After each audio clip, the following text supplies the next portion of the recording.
Success demands ubundi gutsinda 6 things. bisaba ibintu bitandatu, kandi ibyo bintu bitandatu ntihagire na kimwe kiburamo, byose bigafatikanya bigenda.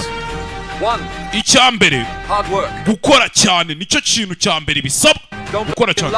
Ubundi ntukizerere mu mahirwe, jya wizerera mu gukora cyane. Icya kabiri, jya wiga kwihangana.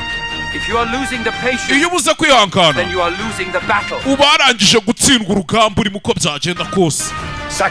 Icya gatatu ni ukwiga gutanga ibitambo.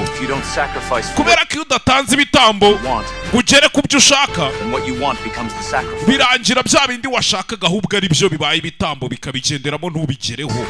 Icya kane, guhozaho.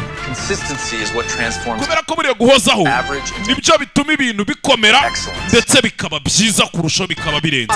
Icya kane, ugomba kugira discipline.